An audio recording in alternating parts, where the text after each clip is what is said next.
మళ్ళీ కేసీఆర్ ప్రభుత్వమే గుర్తుకొస్తా కేసీఆర్ ప్రభుత్వం 99% గుర్తొస్తుంది జనాలకి. రైతుల విషయంలో ఏ విషయంలో కేసీఆర్ ప్రభుత్వమే నెంబర్ 1. ఎందుకంటే వాడు అప్పు చేశాడు కావచ్చు. ఏం చేసిండే కేసీఆర్? అప్పులు చేశారని చెబుతున్నారు. ఇప్పుడు చెప్తా ఉన్నారు వీళ్ళు చెప్తా ఉన్నారు, కాంగ్రెస్ వాళ్ళు చెప్తా ఉన్నారు. కానీ కేసీఆర్ ఉన్నప్పుడు ఏం మంచి పనులు చేసిండు? ఏం మంచి పని చేసిండు? రైతు బంధు అంటే కేసీఆర్ చేసిందే కదా. ఈ పెన్షన్, రైతు బంధు, రుణమాఫీ, కరెంటు ఫ్రీ కరెంటు బాయిలకి అవన్నీ వాడు చేసిందేనే. వీళ్ళు ఎక్కడ చేశారండి? వీళ్ళు చేయలే. వాడు మొత్తానికి ప్రజలు అయితే ఈ కాంగ్రెస్ ప్రభుత్వం వచ్చినప్పటి నుండి ఇబ్బంది పడతా ఉన్నారు. మస్తు ఇబ్బంది అవుతుంది కరెంటు బాయిల కాడ కూడా. అదరికి 24 hours బట్టి మోటార్ వచ్చేది. ఇప్పుడు ఎప్పుడు పోతుందో ఎప్పుడు వస్తుందో ఎవరు తెలుస్తుంది. అప్పుడు బావి దగ్గర కరెంట్ ఎన్నిసార్లు పోతా ఉంది? ఎన్నిసార్లు ఓ రోజుకి 5-6 సార్లు పోతుంది. ఎప్పుడు వచ్చేది తెలుస్తుంది అసలు. అదివరకు ఎనీ టైం నువ్వు నైట్ 12 గంటలకు వచ్చి కరెంట్ 24 hours ఉంటుంది.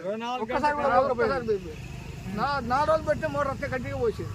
ఇవాళ ఏముంది, వాళ్ళు అరెకరం పెడితే అరెకరం బాగా పరిస్థితి లేదు.